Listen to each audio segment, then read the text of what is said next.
It didn't happen when they betrayed me. It happened after.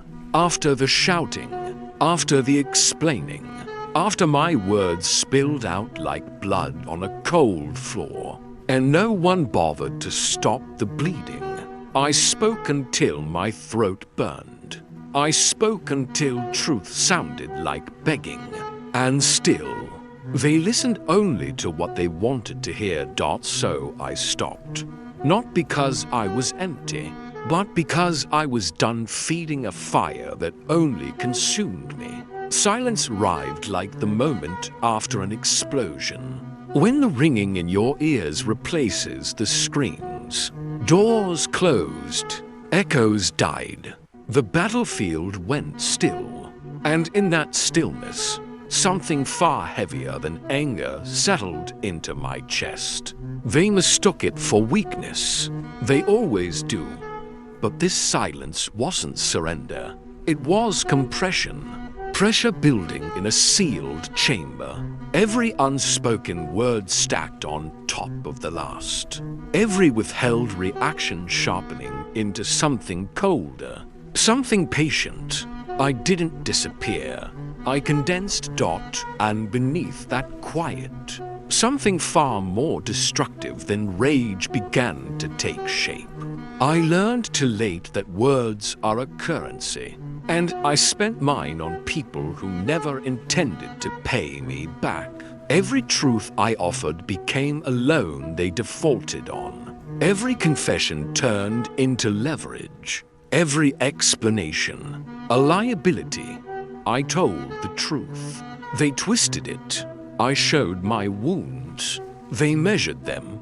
I asked to be understood. They asked for more. Again, and again, and again.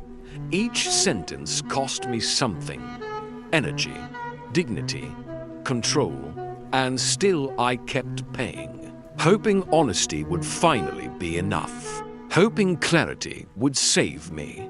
Hoping that if I spoke one more time, they'd finally see me.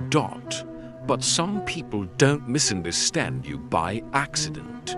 They misunderstand you by design. That's when it became clear. I was broke. So I stopped spending. I closed the vault. I let silence accumulate interest. Because when words lose value, quiet becomes wealth. And the moment I stopped explaining myself, I felt something return. Power. Not loud, not explosive, just undeniable. The shift didn't announce itself. It was subtle, almost polite. I didn't argue, didn't defend, didn't react. And that's when they noticed. The room felt different when I stopped feeding it noise. Conversations stalled. Accusations floated without landing. They circled, searching for my response, like predators who'd lost the scent of blood. Silence makes people nervous, especially those who rely on your reactions to feel real. I watched it happen. Their knees, the second guessing, the quiet panic behind their eyes. Because without my anger, they had nothing to push against. Without my pain, nothing to control. And in that moment, it clicked. Indifference cuts deeper than confrontation. Absence terrifies more than resistance. I didn't have to raise my voice. I didn't have to prove anything. I simply withdrew. And the power I'd been handing out so freely came rushing back to me. All at once. This wasn't numbness. It was training. Detachment isn't turning your heart off. It's teaching it when not to beat faster. It's standing in fire without flinching, watching chaos unfold, and choosing not to kneel before it. I learned to observe, to wait, to breathe through the instinct to react. Every ignored provocation became a rep. Every swallowed response, a layer of armor. Steel doesn't harden by screaming. It hardens by enduring heat in silence. This wasn't running away. This was mastery. Anyone can shout. Anyone can explode. Anyone can lose control and call it honesty. But restraint is expensive. It demands focus, discipline, a willingness to let moments pass without satisfying the ego. I chose that path, not because it was easy, but because it was final. And as my reactions disappeared, my presence grew heavier, like a controlled fire, like a blade kept sheathed. Not dulled. Waiting. They were ready for my anger. They rehearsed for my pain. They built their power round my reactions. But they never prepared for my absence. Rage would have fed them. Tears would have validated them. Even hatred would have kept the game alive. But silence starved it. So let them provoke. Let them accuse. Let them wait.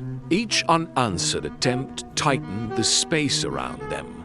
Each ignored insult reflected something back they weren't ready to see.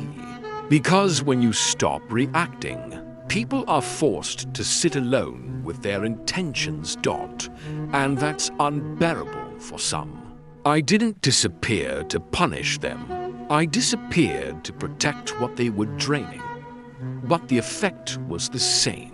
Because nothing is more unsettling than realizing the person you tried to control no longer needs to engage with you at all. And that realization spreads quietly, violently. They think nothing happened while I was gone. They think silence means stagnation. That absence equals weakness. That no one changes unless it's loud. But they never saw the nights I rebuilt myself without witnesses. They never heard the bones reset, or felt the pressure reshape me. Transformation doesn't ask for permission. It doesn't announce itself. In the dark, stars are forged. Under weight, diamonds are made. And in silence, I became unrecognizable. Piece by piece, habit by habit, thought by thought, I questioned everything. I refined what mattered. I burned away what did and single quotes. No applause, no validation, no one cheering from the sidelines, just me and the work. And when I emerged, it wasn't dramatic. It was irreversible. They're still looking for the version of me that explained myself. Still waiting for the crack in my voice. Still expecting the old responses. They won't find them. That version didn't survive the quiet. That's when it hit them. Not all at once, but enough. No access. No reactions. No emotional leverage. The doors stayed closed. The silence stayed intact. And suddenly, they were the ones reaching, wondering, replaying old moments, searching for a signal that never came. Let them question, let them doubt, let them fall. Because the power dynamic has already shifted. Once you stop seeking permission to exist, once you stop asking to be understood, the balance breaks. I no longer respond from wounds. I respond from choice. And that terrifies people who thrived on your availability, who mistook your openness for entitlement, who thought your presence was guaranteed. It never was. Now, my absence speaks for me, and it says everything I no longer need to explain. This is the moment before impact, the moment before something collapses, and they can feel it. I don't need closure.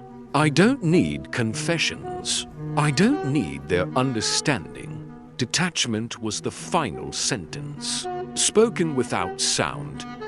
I move differently now, quieter, heavier, like a shadow that doesn't announce its rival, like a king who leaves the room without explanation and still changes the temperature behind him. No speeches, no warnings, no last words, just absence, where access used to be dot, and that absence carries more weight than any truth I could have screamed, because it proves something undeniable. I survived without their validation. I evolved without their approval. I became stronger without their acknowledgement. They can keep the noise. I'll keep the power.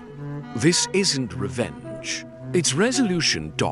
And as I walk forward, I don't look back, because the loudest declaration I ever made was choosing silence and never breaking it again.